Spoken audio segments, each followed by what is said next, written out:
ఓం శ్రీ మహాగణాధిపతయే నమః. ప్రేక్షకులకు నమస్కారం. ఈ సంవత్సరం 2025వ సంవత్సరం మే నెల 14వ తారీఖున గురుగ్రహం వృషభ రాశిని వీడి మిథున రాశిలోకి ప్రవేశిస్తూ ఉన్నది. ఈ మిథున రాశిలో సంచార సమయంలో మీనరాశి వారికి ఏ విధమైనటువంటి శుభాశుభ ఫలితం ఉంటాయో తెలుసుకుందాం. ముఖ్యంగా ఈ వీక్షకులు తెలుసుకోవాల్సినటువంటి అంశం ఏమనగా, వారి యొక్క జన్మకుండలిలో బృహస్పతి ఉన్నటువంటి యొక్క స్థితి ఆధారముగా, ఆయన స్థాన స్థితి, అదేవిధంగా స్థాన ఆధిపత్యములు, బలములు, వీటి ఆధారముగా ఈ యొక్క వాటిని అన్వయించుకుంటూ ఈ యొక్క గోచార ఫలితములను వీరు స్వీకరించడం అనేటువంటిది ఉత్తమము. అయితే వీరికి మీనరాశి వారికి మీనరాశ్యాతో చతుర్థ రాశి నందు బృహస్పతి యొక్క సంచారం, గురు సంచారం అనేటువంటిది జరుగుతూ ఉన్నది. ఈ చతుర్థ రాశి నందు గురు సంచారం కనుక జరిగితే ఏ విధమైనటువంటి ఫలితములు ఉంటాయి, శాస్త్రం ఏమి చెబుతోంది అనేటువంటి దాన్ని తెలుసుకొని మనం మిగతా విషయాలను కూడా తెలుసుకునే ప్రయత్నం చేద్దాం. అయితే ముఖ్యంగా చతుర్థ రాశిలో కనుక గురు సంచారం కలిగితే యాచనం, బుద్ధి చాంచల్యం, తేజోహాని, ధన వ్యయం, దేశత్యాగం చ కలహం, చతుర్థస్థ స్థానగో గురు అని అనగా యాచనం, బుద్ధి చాంచల్యం, ఈ ప్రతి విషయానికి కూడాను నలుగురిని సహాయ సహకారాలు కోరవలసినటువంటి యొక్క పరిస్థితి ఏర్పడుతుంటుంది. ఏ పని చేయాలన్నా కూడాను స్వతహాగా చేయలేనటువంటి యొక్క పరిస్థితి, లేదంటే ధన సంబంధమైనటువంటి విషయంలో కూడా నలుగురు మీద ఆధారపడవలసినటువంటి యొక్క పరిస్థితి అనేటువంటిది ఈ రాశి వారికి కనపడుతూ ఉన్నది.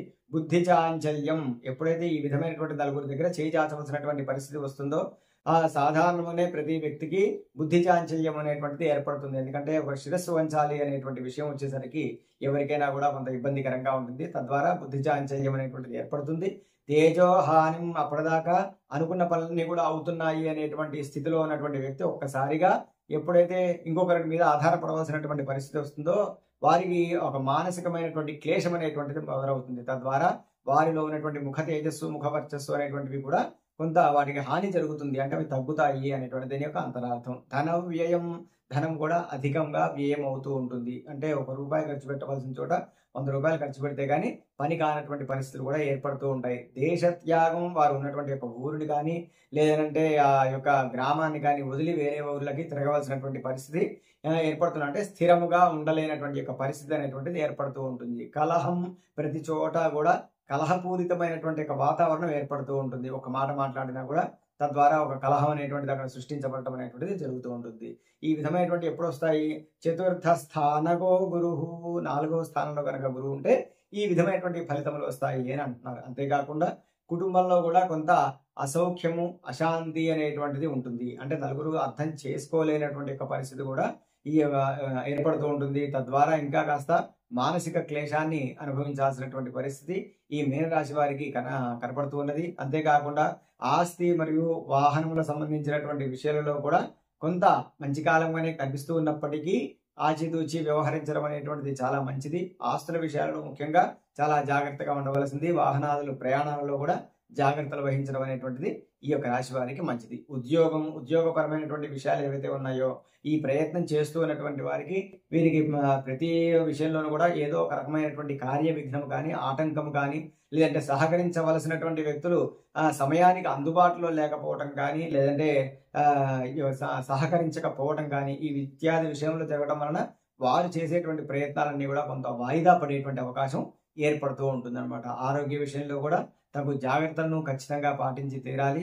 ఎందుకంటే ఎప్పుడైతే సమయం బాగోదో మనస్సు కూడా పూరితంగా ఉంటుంది.